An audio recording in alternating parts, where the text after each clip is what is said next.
this point also understand from you, for Israel, this fight is for its survival. That's what it has been saying. You're fighting Hamas, you're fighting the Houthis, you're fighting Hezbollah. Yes. The United States has urged restraint. World leaders have urged restraint. The United Nations has called for restraint in this entire conflict, but that clearly has not been happening. Where does this end now, and when does it end? As you know, at least 100,000 persons, individuals on our side, northern Galilee, have left their houses. All the infrastructure, urban infrastructure in northern Israel was destroyed by Hezbollah bombings during 11 months.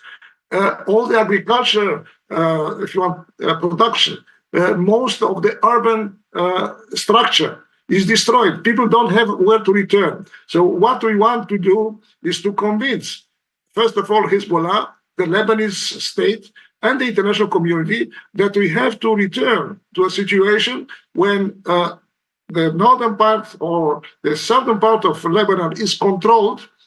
They cannot return to it, and we have to continue and monitor this kind of, if you want, disarmed territory in order that our people could return to their homes, to rebuild their houses, to rebuild their agricultural camps and so on. Okay. General Katoch, let me also understand from you the fact that United States and President Joe Biden have been calling out Netanyahu and urging him for restraint, urging him to de-escalate.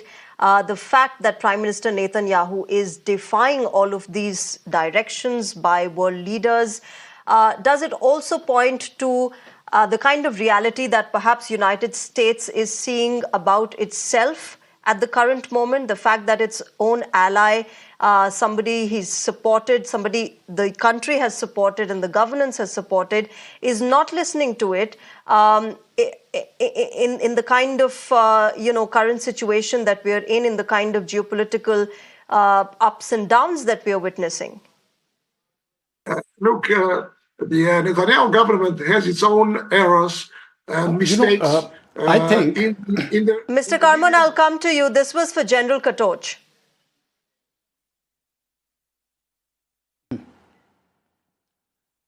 Thank you. In my view, if the United States puts pressure on Lebanon and on the Hezbollah and tells them to stop firing missiles, that may be a better option. For Israel, it is an existential question. If Israel does not take action, on a daily basis, missiles are being fired by the Hezbollah onto Israeli territory. 70,000, 80,000 people have been displaced from their homes. Now, this is a situation which cannot go on indefinitely, and I think Israel was duty-bound to act to protect its citizens. That is the way I have looked at it.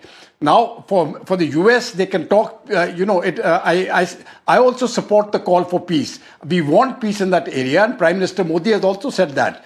The US president is saying the same thing. But peace requires two parties. Now, Israel will be prepared to stop all action if the Hezbollah moves out of southern Lebanon and gives a commitment that they will not use any missiles or any other means of firing onto Israel. So let the Israeli settlements come in, and then the people who have evacuated southern Lebanon from the Lebanon side, they can also come back to their homes.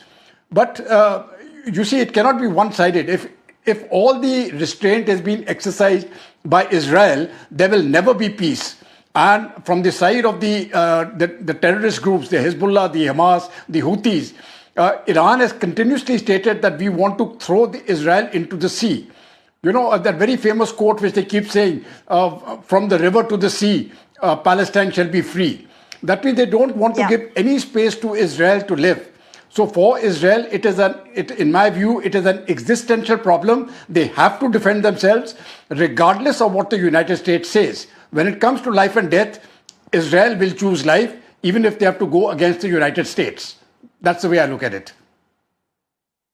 And therefore, General Katoch, regardless of what the United States says, why should Lebanon or Hezbollah or Iran listen to them then? It has come to their survival, quote unquote, as well. It has come onto their self-respect as well, and this is going to be a face-saving moment for them. If they don't attack now, their top leadership is already completely destroyed.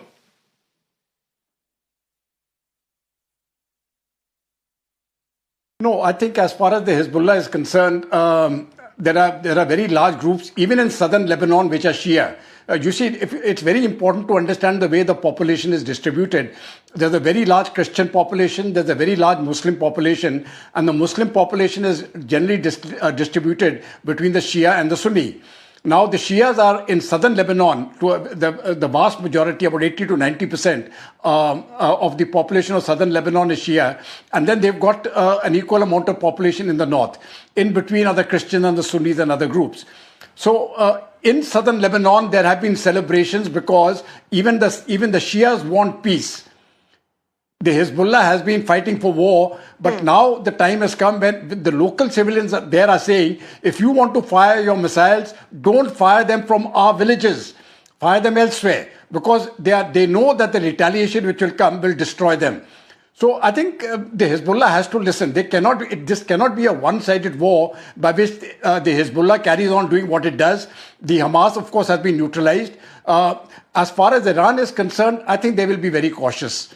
If they actually weigh the pros and cons, Iran is going to lose either way. If they don't attack, they will be seen as weak. They lose prestige. If they do attack, they will lose even heavier. It will be a very, very heavy loss to them. I'm afraid their nuclear facilities will be attacked and they will be taken out. Okay. So Iran has to take the call. And the first call which Iran took is the Ayatollah took personal shelter. He's run away. So that is the call which they are taking. Yeah.